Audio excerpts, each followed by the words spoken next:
তাদের বিরুদ্ধে কোনো আওয়াজ কেউ উঠলে ওকে ধরো, জেলখানায় নিয়ে যাও।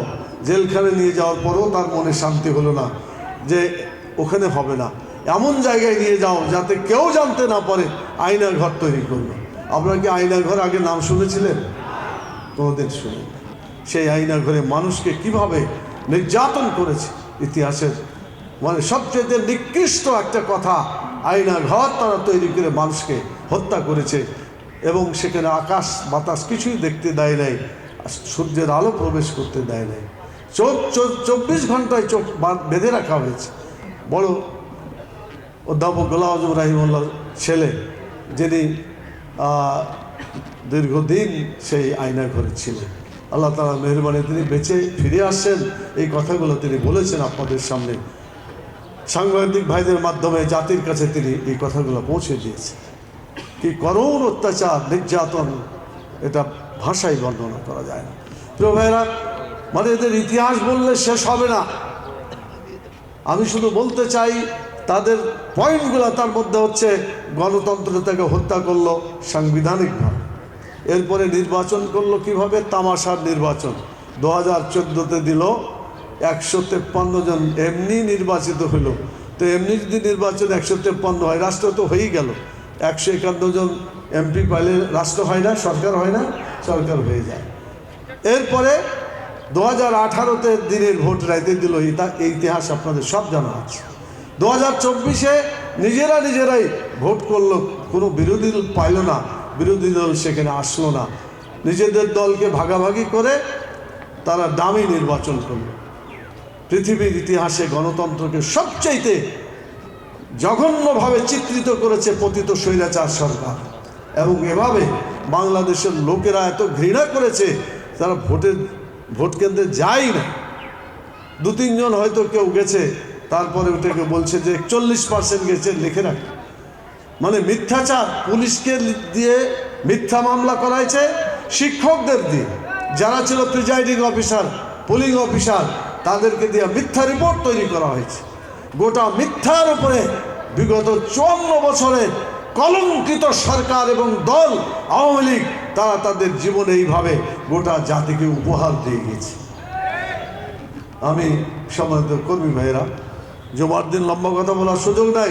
আমি যে কথাটা আপনাদের সামনে তুলে ধরতে চাই, যারা এইভাবে জীবনের সকল স্তরে মানুষের উপর জুলুম, অত্যাচার, নির্যাতন চালিয়েছে, তারা মানুষের তো দোয়া পাবে না, বরং মানুষের পক্ষ থেকে বদ দোয়া পাবে। কি কথা ঠিক কিনা বলে? আমার বিশ্বাস 2024-এর 5ই আগস্টের আগে পর্যন্ত জনগণের বদ দোয়ার কারণেই এই পতিত স্বৈরাচার সেভাবেই পালিয়ে গিয়ে যান বাঁচানোর চেষ্টা করেছে। তো এই বদ দোয়া কিন্তু যায় নাই, এই বদ দোয়া পাওয়ার চেষ্টা তিনি করেই যাচ্ছেন। আপনারা ইতিমধ্যে দেখেছেন যে ইসকনকে ব্যবহার করে একজন প্রখ্যাত আইনজীবী, চট্টগ্রাম বারের সাইফুল ইসলাম আলিফ, তাকে হত্যা করেছে। তাদের প্ল্যান ছিল সব জায়গায় এরকম ইসকন দিয়ে তারা শেষ করে দিবে, দেশের স্থিতিশীলতা বিনষ্ট করবে, আর বলবে এই দেশটা আর চলবে না, আবার স্বৈরাচারকে ডাকবে, তাহলে দেশটা চলবে। এটা ছিল তাদের প্ল্যান। স্বাস্থ্যকর অল টাইম ফ্যামিলি কেক, সব সময় অল টাইম হেলদি লাইফ। কিন্তু আল্লাহর মেহেরবানি, বাংলাদেশ জামাত ইসলামী সহ বিরোধী রাজনৈতিক দল যারা আগে ভূমিকা পালন করেছে, এখন দেশ গড়ার ভূমিকা পালনের রত আছে, তারা বলল যে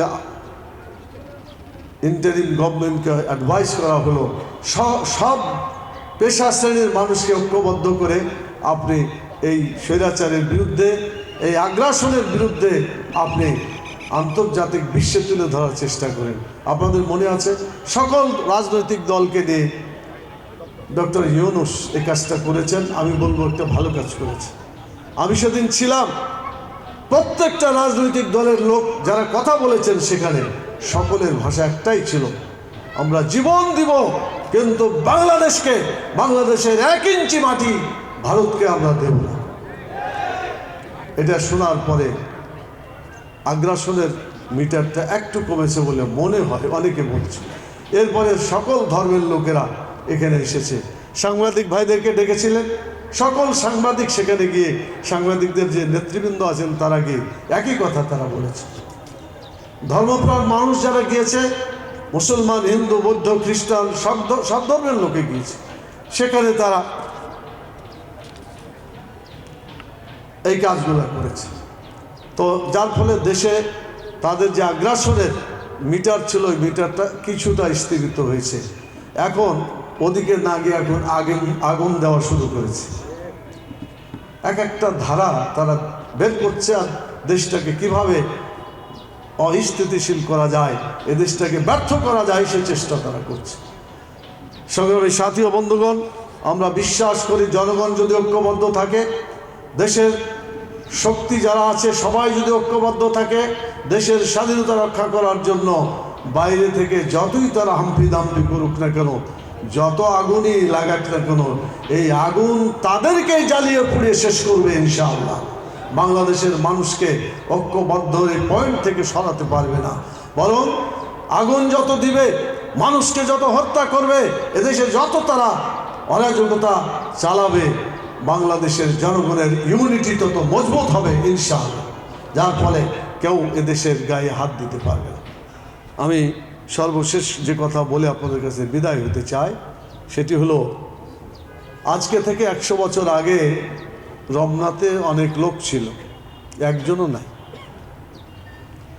আজকে থেকে 100 বছর পরে আমরা যারা শুনছি, কথা বলছি, কেউ থাকবো? কথা বলছেন না, তাতে মনে হয় থাকবে, থাকার কোনো সুযোগ নাই। কোথায় যাবে? কোথায় যাব? এই চিন্তা যদি মনের মধ্যে না থাকে, প্রত্যেকটা মানুষ ক্ষতিগ্রস্ত হয়ে যাবে। কিসের সাংবাদিক, বুদ্ধিজীবী, কিসের রাজনীতিবিদ, কিসের সেনাবাহিনী, যেখানেই থাকুক না কেন, সকলকেই আল্লাহ তাআলার দরবারে ফিরে যেতে হবে। ইন্না লিল্লাহি ওয়া ইন্না ইলাইহি রাজিউন। নিশ্চয় আমরা আল্লাহর জন্য, আল্লাহর কাছে আমরা ফিরে যাব। অতএব আমি আজকে কর্মী সম্মেলনের মাধ্যমে গোটা দেশবাসীর উদ্দেশ্যে বলতে চাই যে আসুন আমরা একবার বিবেচনা করি, 60 বছরের জন্য কত বছর বাঁচবো? গোয়ারে 60 বছর ধরে, রাসূলুল্লাহ সাল্লাল্লাহু আলাইহি ওয়াসাল্লাম 63-তে বেঁচেছিলেন। এই 60টা বছর, তাও তো লেখাপড়া করতে করতে 30 বছর গেছিল, এখন তো 32 বছর পর্যন্ত চাকরি পাওয়া যায় তার, তো তাহলে তার মানে 30ও কমে যাচ্ছে। 30টা বছর আরামে থাকার জন্য এত মারামারি, এত লাফালাফি, এত চিৎকার, এত অধিকার আদায়ের সংগ্রাম, বলেন তো কোটি কোটি বছর যেখানে থাকতে হবে, যার শুরু আছে শেষ নাই, সে জীবনের জন্য আমাদের কোনো লাফালাফি দেখা যায়? খুব কম।